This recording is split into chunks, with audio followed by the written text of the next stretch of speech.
He just straight up was acting as the head of state, recognizing right from wrong, and also telling American soldiers that they don't have a duty to obey orders if those orders are unlawful. That is the truth. That is a part of the American rule book, by the way. The only reason why Trump came out of nowhere and decided that Portland has to be tackled with the military is because they just don't like Portland.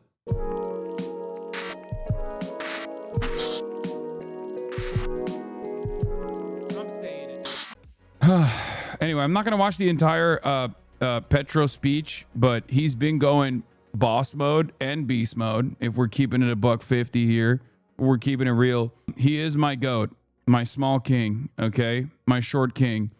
And he went maybe a little too beast mode, as a matter of fact. So much so that he got his visa revoked by the Department of Homeland Security, which is interesting. I mean, he's here for the United Nations. Like, I don't think you can do the United Nations if you're just going to be like, hey, sorry, the things that you're saying as a world leader at the UN, we don't actually appreciate, so we're just going to kick you out. Like, that's kind of wild. That's a wild thing to do.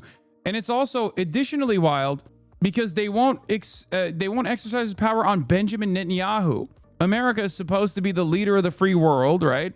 And there are these institutions that we have designed, that we've played a formative role in the design of, and the enforcement mechanisms that we control, that we just refuse to actually abide by, specifically when it comes to Israel, right?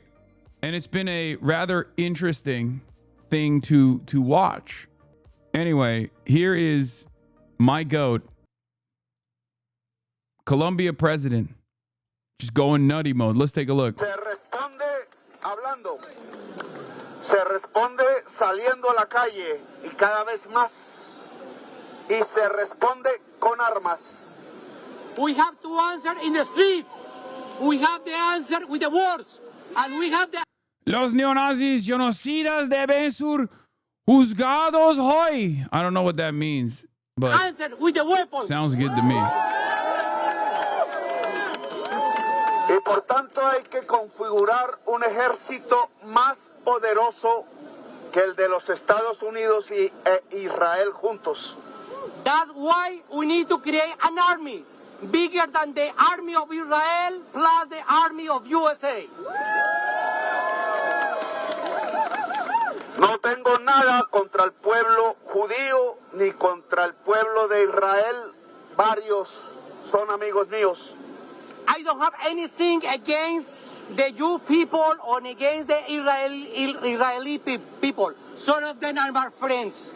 Pero igual nos entrenamos muy jóvenes con combatientes de la Organización Liberal Palestina en los desiertos de Libia y sabemos de su lucha desde hace mucho tiempo, cuando existía el movimiento 19 de abril que fue solidario con Palestina, con el Congreso Nacional Africano, con el Frente Polisario siempre. We received a training with the Palestinian Liberation Organization years ago. We were part of the M19, a guerrilla movement in Colombia. We were solidarity with the Polisario Front and another struggles. Y por eso hice la siguiente propuesta. Por Asamblea General de los Pueblos en las Naciones Unidas, vamos a presentar una resolución que diga que se ordena a las Naciones Unidas la configuración de un ejército de la salvación del mundo que tiene como primera tarea liberar a Palestina. Oh, come on. We skipped the last part. Anyway, he said we need to create an army. One of the high notes in this is, and yes, Roger Waters was there in the corner as well, right behind him. My goats. We need to create an army bigger than Israel's, and we have to respond with a war, he said. And I think that's beast mode, okay? That's beast mode. Listen, some people are out there unafraid to raise the temperature a little bit on this issue, and it's good because it will, as I've said, make the liberal side that is reluctant to even talk about these sorts of things a little bit more, like, this kind of stuff, this kind of language, while many people will say is crazy, right? It's radical, but it's good because it urges people to, it gets people to recognize the urgency. That's number one. It expands the permission structure, number two. And last but not least, it makes the quiet people actually come out and at the very least say something. You know, for those who are on the streets that are talking about Israel, that simply stay at this is Benjamin Netanyahu's war, they now have to push further to the left and say this isn't just Benjamin Netanyahu's war, this is Israel's war. For those who recognize that the Israeli society broadly is perfectly on board with this kind of sentiment, they now have to reckon with the reality that perhaps this is a matter of Zionism being a fascist ideology. And for those who recognize that Zionism is a fascist ideology, well, for them, this gives them the courage to take direct action. So usually that's how it works. It ranges from people like myself all the way down to like hanger-ons who are maybe even worried about their careers, like Jennifer Lawrence. This doesn't mean that there is going to be actual military intervention in Israel. Obviously, it's a nuclear armed state. That's not happening anytime soon, right? But when you have more people demanding things like this, it causes America to also recalculate. Recalculate is its allegiances, especially when the middle moves to the left because of the courage that they receive. There is never a moment where someone sees someone so radical, right, and goes, okay, these guys are too crazy for me. I'm out. I'm actually pro-Israel now. It doesn't work that way. That's what a lot of people think because they're already pro-Israel. They're just too ashamed of admitting it, okay? Anyway, this was funny, though. Earlier today, Colombian President Petro Gustavo stood on a New York City street and urged U.S. soldiers to disobey orders and incite violence. We will revoke Petro's visa due to his reckless and incendiary actions.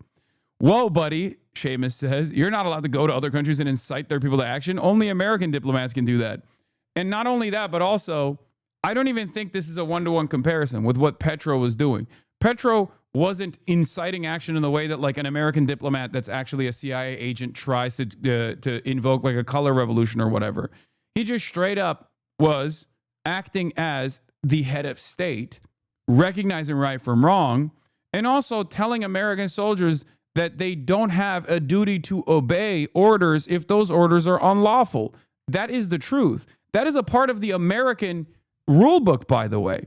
For those of you who do not know, and I'm sure there's plenty of military members in here, active duty and former veterans as well, you literally don't have to follow rules that are illegal, okay? They will court-martial you. You will lose your job. You might even be thrown in prison for an extended period of time. But once the legal process goes through, you will be found totally innocent. Like if your commanding officer issues an unlawful order, you have no obligation to follow through on it. Like, for example, if tomorrow, former veterans, yeah, you know what I mean, former active duty veterans, okay, shut up. If tomorrow, let's say Pete Kegstand calls all the generals over and he gives them this like incredible speech and he tells them, you don't have to do this thing, you go to jail. Wait, what? No. I'm saying in the worst instance, like you get court-martialed, you might even be jailed for a brief period of time, but it's still better than participating in a genocide, for example. And many people have done that. Also, anyway, Pete Kegstand brings all the generals over, let's say, and he's like, we're going to do the Crusades. Look at my tattoo. Isn't it cool? We're warrior culture, you know? And then he's like, we're going to war for Israel. If your commanding officers also lead you to do that and you say, nah, I'm not doing that. I'm not following this order, especially by the numbers.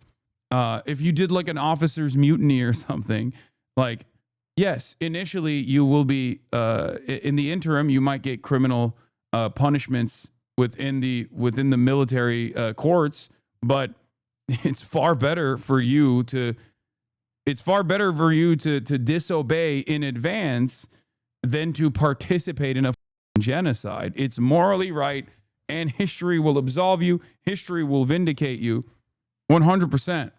Yeah, and also there is at least some semblance of fairness in the legal structure that exists. Otherwise, it wouldn't be in the rules, you know? Yeah. Military oath is to obey all lawful orders. Disobedience of illegal orders are a part of that oath. Okay? You are under no obligation to obey an unlawful order. Remember that. 100%.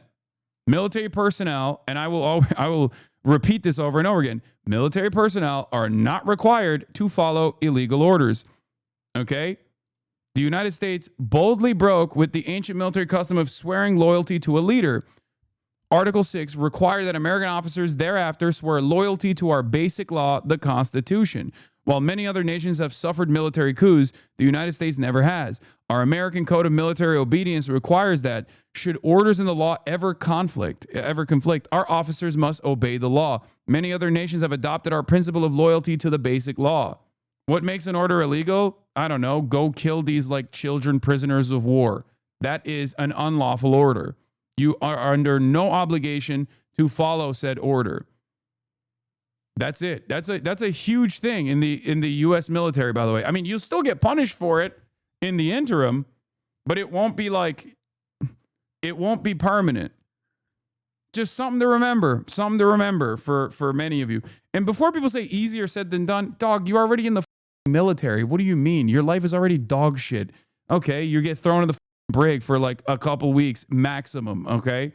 Unless they execute you. No, that's not how this works. Oh no, dude. Like, yeah, there is a due process as it stands, okay? I'm saying worst case scenario, it's still better than mutilating children. The point is, when you're in the military, you already exhibit a level of courage, right? You signed on to do battle. You signed on and you signed up to potentially get shot at, okay? So you already have like a pre-existing level of courage built in to the structure of the military that you have to basically abide by, in which case it should be a much easier decision to just be like, at worst, I go to prison for a little bit. What you saying? The U.S. military won't execute disobedient people? Just don't go to the military, Unc? Dog, that's my first position first and foremost. I'm just simply speaking to the people that are already in. I feel like that's pretty clear, don't you think? This has never been and never will be one of those leftist communities that says automatically, if you're active duty, if you're in the military, you, this is a troop exploder stream, that type of shit. Like, I don't do that. I've never done that, and I will never do that. I think it's probably outside of like automatically shitting on religion. I would say that's the second dumbest way to organize. Okay? There's two things that I think leftist groups do with regular frequency that is not only incredibly off-putting, but is also really bad for bringing larger numbers to a cause. And it is, one, like, I shit on the actions of the military. Of course, I'm an anti-imperialist. But having said that, I don't immediately assume that just because someone's a veteran, they're a dog shit, war criminal, monster, whatever. And I think leftists should not do that either.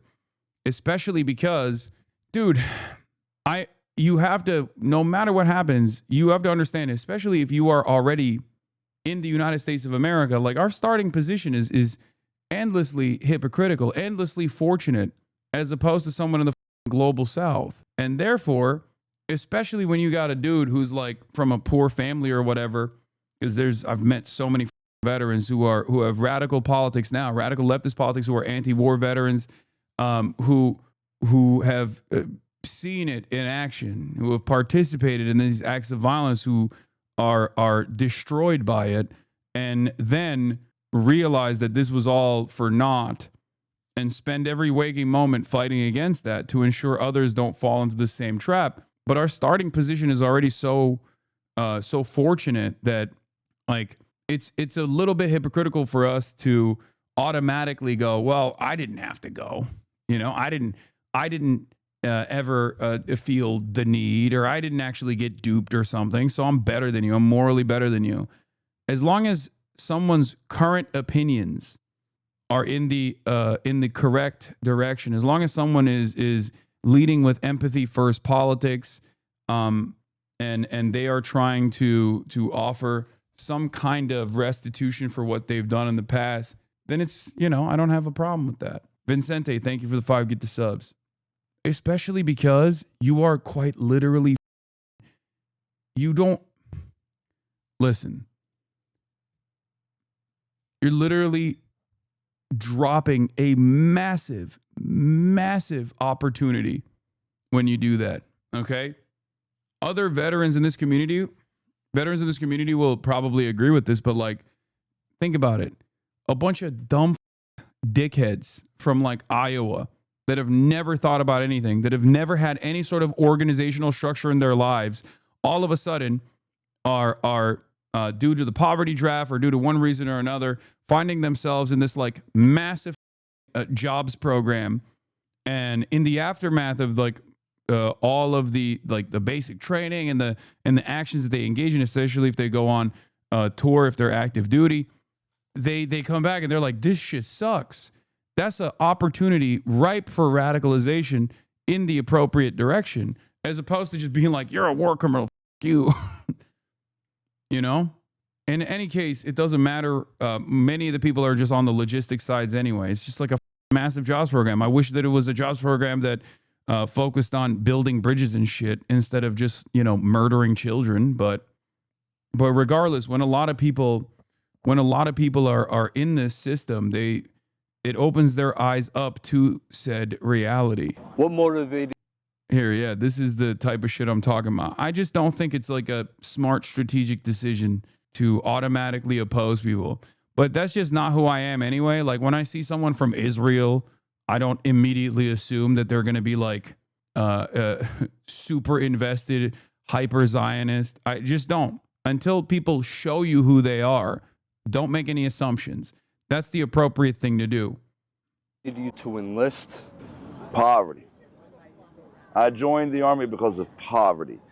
You know, the #1 recruitment tool of the United States military is to go to... Have you not seen the polls? I have. It still doesn't matter. It still doesn't matter. I never will, and I will never do that. It doesn't matter. I have seen it. Overwhelming majority of Jewish Israelis love what Israel's doing, okay, in Gaza. And still, I'm not going to automatically start with that, okay? I'm not going to automatically start with that assumption. Obviously, you can very quickly figure it out. Yeah, remember what Norm said about his parents? Not the same, of course, but about Germans? Yeah, I know. Except even in that conversation, Norm Finkelstein understands that like it's kind of up that his parents feel that way. It's more so an understanding of what they've gone through. You do realize that, right? Because in that story that he describes, he's talking about a German friend of his that he is bringing home to his parents. Like, the point is, it's still not the best idea to automatically assume that that someone that you're talking to, even from an in-group that's like overwhelmingly in favor of this like incredibly up thing, you shouldn't have your starting position be this assumption. And there are obviously going to be instances where that leads to that unwinds and leads to failure down the line. I mean, come on, you know that. I'm just giving you my perspective. You can tell me that you can sit here and explain to me how combative you are to every single person, but I think it's important not to be that way, especially because it's good to always operate under the assumption that you can change people's minds by communicating with them, by getting them to understand your worldview. And that's how you bring more reliable allies on your side. Impoverished areas and offer things that America doesn't offer you, like healthcare, housing, income, stability. We offer our soldiers socialism to go abroad and defend capitalism. And I was too poor to say no. I was in the Army from 2001 to 2014, served in Iraq and Afghanistan, both theaters. I got out of the military 7 years short of a 20-year career, and that doesn't happen that much. And the reason I did is because the longer I was in the military and the more I saw what America did abroad and what we were really, our true motivations were, it made me realize that America was not on the right path. And, you know, I would talk to Iraqis and say, hey, why do you hate America so much? And they would say, you know, you invaded our country, you blew our neighborhoods up. Started realizing, shit, maybe we're the bad guys. So, you know, coming back home. Like, the easiest thing to say to this guy is to basically be like, huh, wow, well, I didn't have to join the military to see that. You, right? I think, I mean this sincerely. I think it's because I'm Turkish and not from, like, I didn't grow up in America that I don't have such a hardline stance on people like this. I don't know. Like, people in America will oftentimes be like, well, tell that to a guy who was victim to this kind of violence. Like, tell that to a Iraqi person. But I feel like people over there are way more chill about, like, even veterans that have done horrible shit that, like, understand that it was up and are actually actively working against it. You know what I mean? It's more so like the more like aggro stance often comes from like Americans that want to feel a sense of like moral superiority. It's at the heart of like purity politics in some ways. It masquerades as like an act of self-defense and solidarity, but dude, I can't believe it. Someone came in and did this shit. That's so funny. Remember we were talking about this earlier? Like, some dude tuned in on mobile, and at that time I had 6K viewers when he first tuned in. So like almost an hour ago. He tuned in almost an hour ago. Waited for like, holy shit, I'm kidding, Lamau. Oh, okay.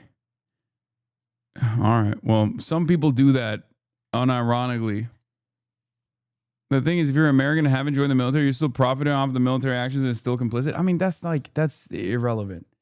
That's not even the point I'm making. The point I'm making is, yeah, people do up shit. You have to focus on rehabilitation. You have to always, as your first principle, you have to believe that people have the capacity to change and learn from their actions and demonstrate the capacity to change. You have to give them the space to be able to do so. And it certainly requires a level of acceptance that I think a lot of Americans just don't have. They're so draconian. Cancel culture is a part of it. Purity politics is a part of it. And it also even extends all the way to our criminal justice system. Like, as someone who believes in criminal justice reform, I'm firmly committed to this cause that people, no matter how heinous their crimes may be, especially if they're a product of the system that they were born into, that they have the capacity to change. That's it. Getting off the Kool-Aid and realizing what my country really is, which is a place where white supremacy has never been held accountable. White supremacy is the root of this whole thing, and it's never been held accountable. There's never been a time where we corrected the wrongs of white supremacy. And so we're taught from a young age to put our hand over our heart and declare our allegiance to a flag, but that flag never declares its allegiance back. In a relationship where love is only sent one way, that's toxic. If my own child was in a relationship and they loved their significant other, but their significant other ignored them, wouldn't provide them housing, wouldn't take them to the hospital when they were sick, wouldn't feed them when they were hungry, wouldn't let them in when they were cold, then I would tell my child to get the hell out of this toxic relationship. But yet here in America, we're told to stay in that relationship because that's patriotism. Patriotism is demanding better of your country. And where we're at now is where America was always heading because we chose not to hold white supremacy to account and because we chose not to provide the most basic needs of a society. Iraqi Wizard says, I've spoken to soldiers when I was young. Most literally said they regret their choice or how they felt bad that America is invading. I always found it odd how honest some of them were. Yeah, dude. I mean, obviously, you're still the primary victim in that situation because that there and he's got a gun, you know what I mean? And he can kill you and get away with it. So obviously, it's ridiculous, but yeah. Check logs. Good story about meeting an Israeli. I was out flying from Palestine. An Israeli showed up and told me he was Israeli, and I immediately thought I'd get abused by him. And we proceeded to have a convo about what up the IDF does, and he regrets what he did. I tried to get him into activism. He wasn't really up for it, but I'm glad that I gave him a chance. Yeah, this isn't Jewish exceptionalism before people freak out, okay? This is understanding. This is understanding that every little bit helps. Always remember that, okay? It's quite difficult to go up against these incredibly cruel systems that have been designed to normalize this kind of violence, okay? There's no recognition from politicians. There's no real democratic process. If you understand that, then you understand that in order for change to happen, you need every person you can get on board. You just got to chip away at it every single day. That's why I don't immediately cast people aside. Obviously, that doesn't mean I'm going to be a sucker, right? Like, this charitability doesn't extend to people who are malicious actors. It doesn't. But I do have to, I wait a little bit to see, to read the room, to see how someone behaves. This is, Hasan, you sound so scared of your chat. This is one of my favorite idiotic terms that I hear in the chat. It's like, I yell at my chat all the time, dumbass. Shut the up. There has never been a moment where it's not my way or the highway. Like, people come in here and they go, oh, you're worried about how your community is going to react if you say something or do something. It's like, no, I'm not. That's why there's unlimited clip compilations of me yelling at people who are woke of the day, for example. Doing it right now, as a matter of fact. And so when this is over, we can't go back to the status quo. Anyway, just we took a sidestep there, but just a reminder, if you're active duty, you have no obligation to follow an unlawful order. It is literally something that you do not have to do. Anyway, Sam Husseini, my goat, he is a journalist. He says, Petro's speech is getting far too little attention, including in the left media. It was deeply humanistic. Here's one component from the speech. Let's take a look. He says, there's no superior race. There is no chosen people of God. It is neither the United States nor Israel. The chosen people of God is all of humanity. That's what he said. For every one soldier, there's like this. There's like four like this that brag about kicking kids in Afghanistan. The first time Fred kicked a kid in Afghanistan, he pointed an imaginary AK at me. No chocolate for him. Wait, what? Yeah, bro, there's psychos. Remember, dude, chatter. Remember, this is the American military we're speaking of, okay? Which means it's going to be very diverse, and it is going to have a multitude of different opinions, okay, within each person who's serving. And there's gonna be some freaks, dude. Of course. I never said that there aren't freaks. Yeah, there's degrees to this shit. That's why I don't have a issue shitting on veterans, okay? This is something I talk about all the time. On the one hand, like I said, I don't automatically assume that just because someone's a veteran that they're like a war criminal, monstrous piece of shit and their worldview is awful or whatever. But I also don't do the opposite either. Because on the opposite end of the spectrum, you got those who just do that like aesthetic posturing where it's like, thank you for your service, sir. Thank you for defending my free speech. Like, I don't do any of that shit either. Okay? I don't do any of that shit either. You know this. I mean, there's one veteran with an eye patch that I talked big shit about, if you recall, in a very famous incident that got me in a lot of trouble at the time, okay? Calm down. You just got to treat people like people, okay? That's my point. My point is, no, not Big Boss, not my goat, not Iroquois Pliskin, Big Boss, Snake. I'm talking about the loser with the eye patch. I would never talk shit on Big Boss. Okay? Hasan was a Trump supporting idiot, and I checked out your content out of pure curiosity, and now I'm the loudest Marxist-Leninist of my family. Thanks, King. Hell yeah. Did you see Theo Von say Free Palestine? Theo Von's been saying Free Palestine, bro.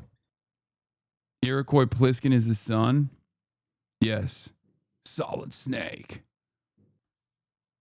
I was born in Israel. I served in the army, and only a few months before 7/10, I started watching your stream. It was only thanks to you I changed my mind and became an anti-Zionist. See, there you go. Anyway, where the fuck were we? So yeah, we got Petro, my goat. We'll talk about Laura Loomer as well. But first and foremost, breaking news. This administration is so incredibly invested in relitigating old wounds. Okay? They are so unimaginably invested in relitigating old liberal wounds, old grievances that they have from the first administration, that they're just having this like incredibly broad loyalty pledge that ends up attacking a shit ton of liberals. Okay? Which I will recognize, I will admit, and I don't really know if I should even be saying this out loud. This is good because they're not making a distinction between like radical elements or anything like that. They're just straight up saying, if you've demonstrated basic empathy, you're our op, you're our enemy. If you say, racism is wrong, you're our op, you're our enemy. And this causes them to go after less vulnerable targets, if that makes sense. This is so stupid. Like we're in an unprecedented crisis of credibility for the FBI. You got Kash Patel running the show. It's a clown show. Okay? And now, not only has the government, under the direct orders of Donald Trump, indicted former FBI Director Jim Comey for literally nothing. Okay? It's very silly. Previous prosecutor said, I can't find anything that's prosecutable. What do you want me to do? Donald Trump fired him, put in a different person in his place, and then she dropped a case on Jim Comey like 4 days after she took over the role, right? It's so funny that is where these guys are at. So, number one, they did this shit. The FBI's fired agents photographed kneeling during the 2020 racial justice protests. And number two, they're going after Portland, Oregon. Now, the reason why I think this is funny, and the reason why I'm saying this has nothing to do with like current needs, right? Like they're not even trying to manufacture a crisis and then try to tackle that crisis militarily. They're just going after Portland because Portland has been an unhealed wound in the minds of national conservatives. They just constantly pointed to Portland. Portland's always on fire. Portland is out of control. Portland's going crazy. We got to do something about it. And Donald Trump did. In 2020, he literally sent BORTAC units, the SWAT team basically, for ICE, to go to the streets of Portland and black bag people, okay? Just like literally apprehend them in the streets in unmarked vans with military gear. They did that, okay? But Portland right now, there's nothing going on. Like, yeah, there's protests, right? There's ongoing protests against ICE, but it's happening in every city.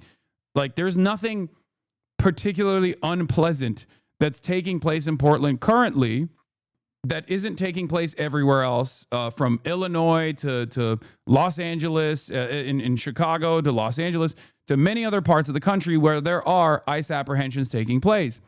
The only reason why he just came out of nowhere and decided that Portland has to be tackled with the military is because they just don't like Portland.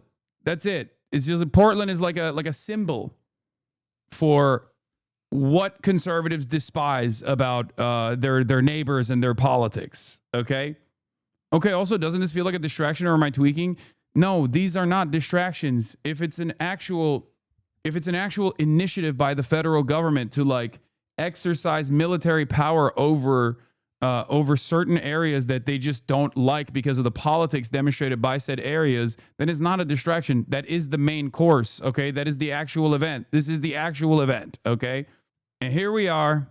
We're obviously going to talk about the new NSPM 7 labels, common beliefs as terrorism indicators. It's just like anti-capitalism, anti-fascism, things of that nature. Basically, you know, whatever you hear at the Hasanabi broadcast is now considered a terrorism indicator.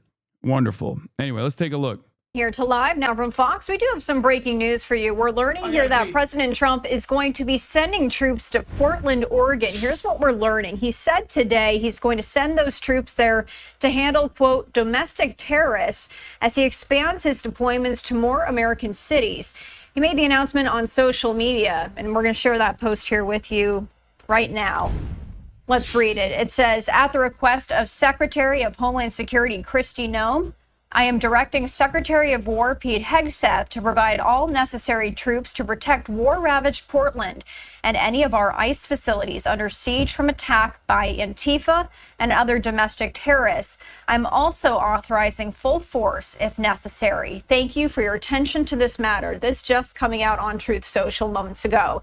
President Trump said the decision, as you just heard there, was necessary to protect U.S. immigration and customs enforcement facilities, which he described as under siege from attack. Now, since the assassination of Charlie Kirk, President Trump has escalated his efforts to confront what he calls the, quote, radical left, which he blames for the country's problems with political violence. Earlier in September, President Trump had described living in Portland as, quote, like living in hell, and said he was considering sending in federal troops, as he has recently threatened to do, to combat crime in other cities, including Chicago and Baltimore.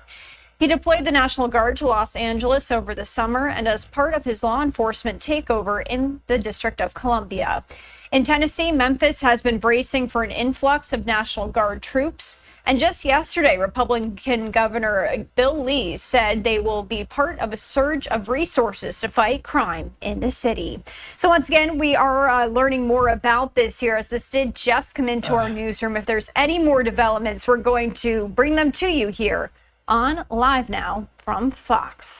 Portland is being invaded by the United States of America. There it is, folks. There you have it. Pentagon officials don't know what full force means. This full force language is not a term commonly used in the Pentagon. No clarity on whether this means active duty troops or National Guard involved. No clarity on whether Trump intends to invoke the Insurrection Act despite the lack of any kind of major rebellion. Pentagon officials, according to Dan Lamothe, who does military affairs at Washington Post, Pentagon officials are seeking clarity on what President Trump means with this post about military forces going into Portland. They have no information to provide at the moment. At the request of Secretary of Homeland Security Kristi Noem, I'm directing Secretary of War Pete Hegseth to provide all necessary troops to protect war-ravaged Portland and any of our ICE facilities under siege from attack by Antifa and other domestic terrorists. I'm also authorizing full force if necessary. Thank you for attention to this matter. The less popular that they get in the eyes of the population, the more aggressive they get. Okay? Like, people are like, hey, man, we don't like this. Can you fix the grocery prices, please? The more people go, dude, what is this? What is going on? I don't like this. Please fix the housing crisis. The more they go, oh, do you want me to be more aggressive? That's what I'm hearing from you. I'm hearing from you that you want me to kill people in Portland with the military. Oh, you want to kill American citizens with the American military as a domestic police force. Got it. That's what you want. It seems like that's the command here. That's what you wanted from me, and that's what you're going to get. Now, this is the reason why I was stressing the importance of not following an unlawful order if you are active duty. Just something to consider. Okay? It is literally in your oath. You pledge an oath to the Constitution. You do not, under any circumstance, have to follow unconstitutional and unlawful orders. Okay? Brother, you must be the most vindicated man on this planet. Wallah. Yeah, but it doesn't feel good because there is no cause to celebrate because I'm always predicting the worst shit happening. So when the worst shit does inevitably happen, there is no moment where you go, well, I told you. There's no I told you so moment. In any case, motherfucker put that jacket on purpose. It's a Ralph Lauren jacket. But yeah, Antifa Brigadier Commander at your service. Here it is. Anyway, I guess we can celebrate their incompetence overall. Once again, they are still trying, but this does actually make their efforts. This actually does harm their efforts in general, I think. Because, like, I try to imagine what a competent administration would do in this moment. And I think first they would have to do like a psyop. You know what I mean? Maybe even multiple false flag attacks or something to just like present an imminent threat. Because right now there isn't a lot of appetite for this kind of action by the broader public. Of course, there's this kind of action. There's appetite for this kind of action from like really, really hardline conservative areas that have like imagined a universe where Portland is on fire and they need to be punished by death by the American military so we can like stamp out any sort of like liberalism and leftism that is an imminent threat. But those numbers are not consequential enough. They're not big enough. And even those people will lose their appetite once they see it in action. Here, my Antifa commander hat.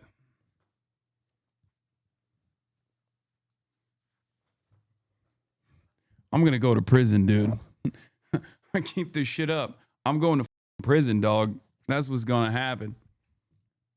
Need a metal rack like Marshall Zukov to complete the outfit, roll up to the White House asking what you're going to do for some lubrication around here. Anyway. And we continue to follow our breaking news. Just a short time ago, President Trump announcing on Truth Social that he is sending troops to Portland, Oregon to protect ICE facilities. Now, Portland is just the latest Democratic-run city that the president has either sent or threatened to send troops to in his growing crackdown on immigration and on crime. CNN's Kevin Liptak joins us now from the White House. Kevin, tell us, what more have you been learning about these latest developments here?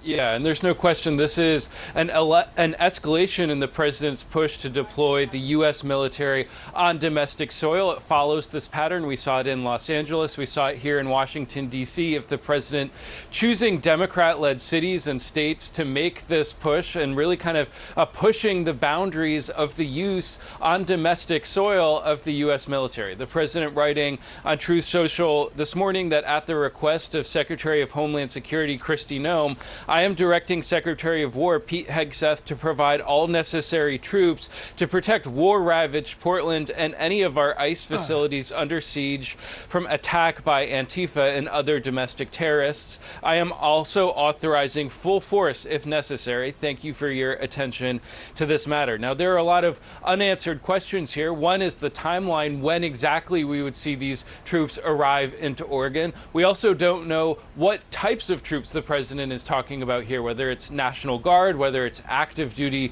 military, and we don't know exactly what legal authorities the president will be relying on, because remember, under law, it sharply limits the use of U.S. troops for domestic law enforcement purposes, and this has really kind of prompted a legal debate after the president did this in other cities around the country. Now, Portland has seen a number of protests around an ICE facility that's about 2 miles south of the downtown. They have been mostly peaceful. For the record, this will turn into like the goal here is to develop so much resentment and foment so much discontent as a reaction to this ridiculous initiative that it does escalate. This is a provocation. Make no mistake, this is 100% clear-cut a provocation. Mr. President, read the Constitution. The function of the U.S. military is to protect us from foreign enemies, not Portland, Oregon.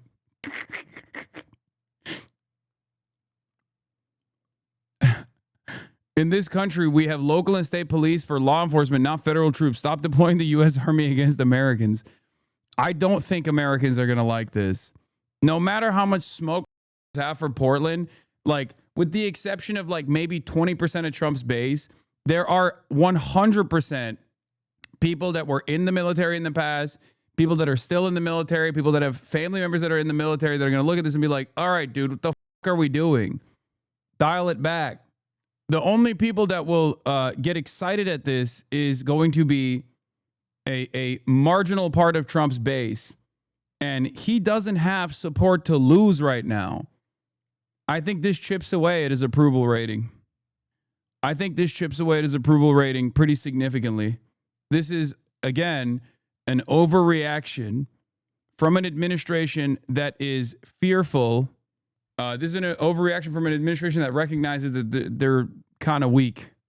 Why would they care? What do you mean? This is the type of shit that like Americans still care about. Like Americans care about the military. Like the average Americans, they think like, oh yeah, the military is like protecting us, you know, from foreign enemies. Like that's the goal. Like when they do stuff like this, it kind of betrays. They care about the optics. It betrays the fundamental reason for why the military exists. You know, in their minds, it's like they don't have to think about what the military is doing in Iraq, but like in their minds, there is like there's this idea that like at least they're doing like they're doing it to protect us, right? It's a false notion, regardless, but like they believe it anyway. Foreign and domestic, dumbass. Yeah, except when it's domestic, it's not Portland, Oregon on a regular Tuesday. There's no, that's not what that means. You don't, there, it's literally unconstitutional without an insurrection taking place, which is ironic that Donald Trump is doing it, but I'm not going to get too far into that part too. But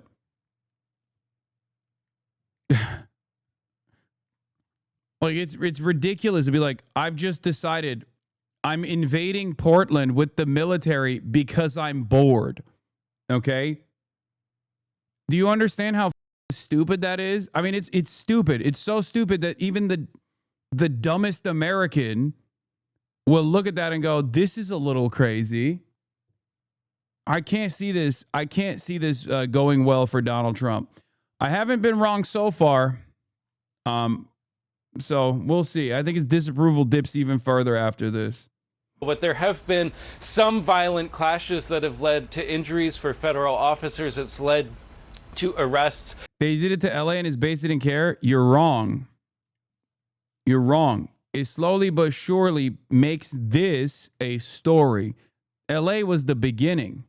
Then he did it to DC. Then he tried to do it to Chicago. There was a lot of pushback. So he's like, all right, we'll scale back from Chicago.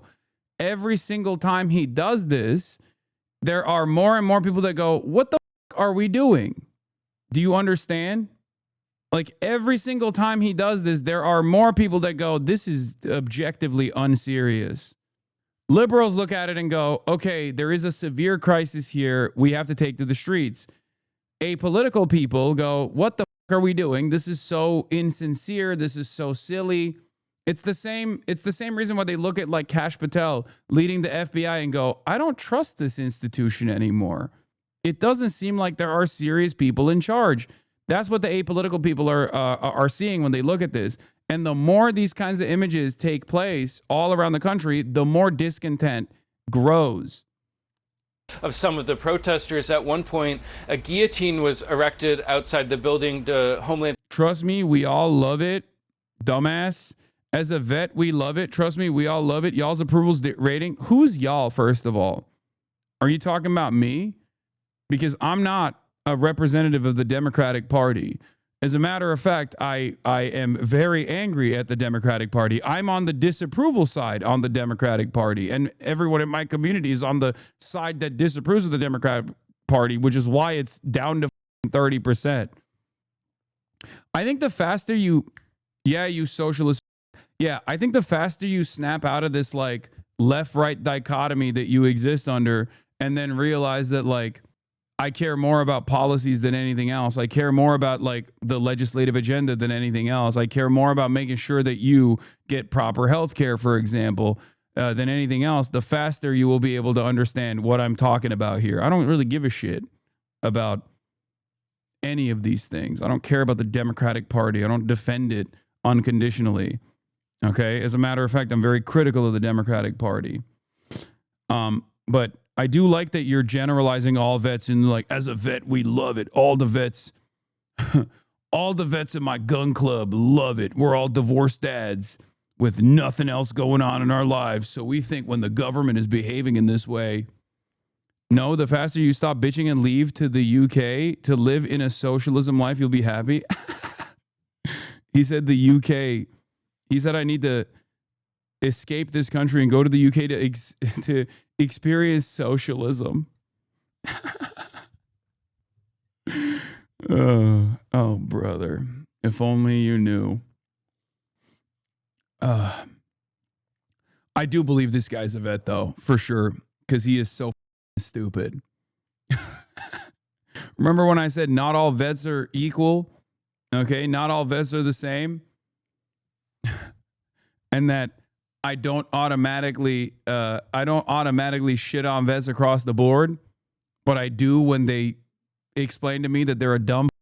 This is the dumb that I was talking about. Crayon eating moron. Yeah, you socialists. I bet you'd love socialism in the United Kingdom. This is, by the way, this is the reason why when you go to basic training, one of the first things they teach you is how to wash yourself, okay? How to brush your teeth. You might be like, what the f***? That's what they teach? Yeah, dude, it's for this clown ass. And he still didn't learn, okay?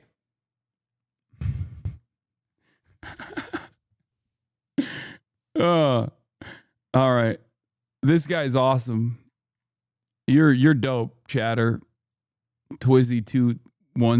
Security department said at the time that that was unhinged behavior. And we've also seen President Trump talk about this city over the last week. He said on Thursday in the Oval Office that we're going to get out there. He said, quote, we're going to do a pretty big number on those people in Portland. He called them professional agitators and anarchists. And you saw in his Truth social post today referencing Antifa, the president has taken steps this week to label that group a terrorist organization. Now, leaders in Portland have made pretty clear that they are not welcoming federal intervention. The mayor said this week that, like mayors across the country, I have not asked for and do not need federal intervention. That's the mayor, Keith Wilson. We've also heard from leaders in the city and state just last. He's a Kai Cenat fan who also he's a Big Dog is a Kai Cenat fan who also happens to be replying to people about how George Floyd was a scumbag. Bro, he's a child. He's not a child. He's a boomer, I think. God, if the mind of some people fascinate me, dude. That's awesome.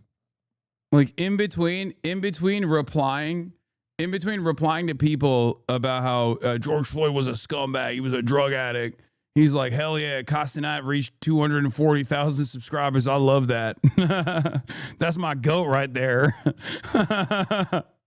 Oh, yeah.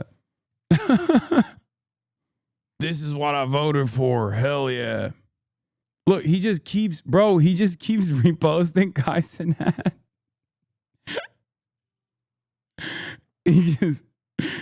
That's all his output is. That's probably why he's on Twitch. He's like, I love Casanat and I love the Donald Trump administration killing my enemies, domestic and foreign. Yo, this guy is awesome. He's posting W or L chat in the Casanat chat to like 12-year-olds while simultaneously talking about how the American military has to start killing these goddamn radical Antifa. Respect. You know the failed the ASVAB, okay? Didn't even his score was 1.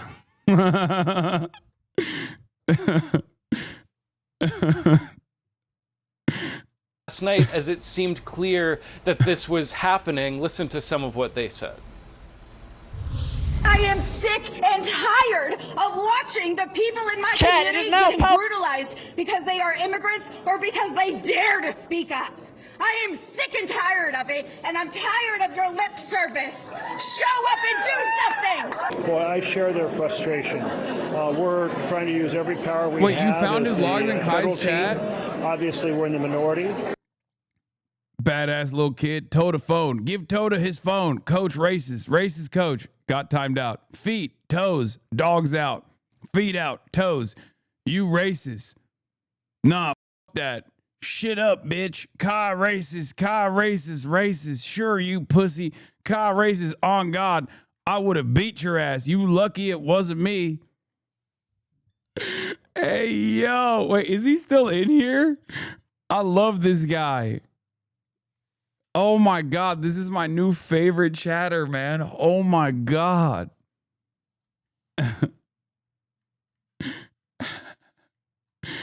Oh, hell yeah. That's a child, dude. Come on.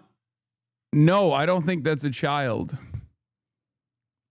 I don't think this is a child at all. I think this is a whole ass adult who behaves like a child online, but you think a 12-year-old gives a fuck about George Floyd one way or another? What are you, crazy?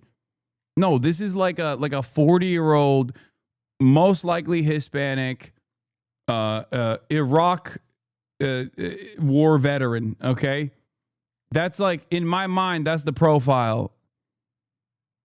Anyway, respect to this guy, though, for sure. Keep scrolling. I'm invested now. Remember 9/11?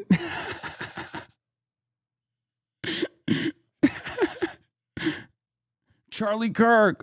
Fortnite. Charlie. Long live Charlie Kirk. Wait, what? He's English? Okay, maybe he's not Hispanic. I was wrong. How does that? Wait, what? I don't know. Why isn't he responding? Chatter. Wait, is he like a British guy LARPing as an American soldier online? Oh my God. He's a 11-month subscriber too. He says Twizzy210 subscribed to tier 1. They've subscribed for 11 months. Apologize to his Hispanics. Well, I just thought from the photo I saw. Oh my God, is that like a British? What is this? This is the Hodge twins. Here's his tweet. It's insane. Where'd he go? Why isn't he responding? I wish he wasn't so shy. Come back, dude. We love you. Actually, I do. I unironically love you. His Twitch bio says he's the Hispanic Queso. Oh my God. Okay, we're back. We're back. We're back. Clocked him. Don't play with me. Don't play with me, dude. Don't play with me. Don't do it. I wish he was still in here. God damn it. He's a Hispanic Englishman? No, you can't be both. Is one of the biggest L's for the UK is like the significant lack of Hispanic people, Latino people as a whole. That's like, you immediately feel that in the air. When you land in the UK, that's like one of the first things you recognize, especially if you're like from Los Angeles. You feel it. You feel it in every street corner. You feel it with the food. Straight up. It's a big L. Anyway, let's get back to this. So you also heard Jeff Merkley and other officials there say essentially, don't take the bait, raising the prospect that sending these troops into Portland could be essentially an effort to try and goad them into conflict. And so it will be very interesting to see how this plays out over the coming days, over the coming week, just as we learn more about what specifically this federal intervention might look like, Danny. Yeah, very interesting indeed. Appreciate you breaking that down for us, Kevin. Thank you. We're witnessing a new era of political violence. Assassins have tried to murder President Trump twice and tried to kill Supreme Court Justice Kavanaugh. In Minnesota, legislators and even children attending Mass were gunned down in cold blood in 2 separate incidents. And an assassin targeted and murdered our friend Charlie Kirk. A sniper shot 3 people at a Texas ICE facility, and now more than 200 violent rioters were at a Chicago ICE facility chanting, "Arrest ICE, shoot ICE." At least one had a gun. We've seen this before. We saw it in Portland and with the LA riots. These are not peaceful protests. These are coordinated attacks by radical extremists, and they end now. Anyone who threatens or assaults our federal officers will be arrested and charged federally, not in some liberal state court. Same goes for anyone who's funding and aiding these extremists. You will be dismantled brick by brick. We are taking our country back. Make America safe again. Hasan Reactions is one of the best ones in the React channel.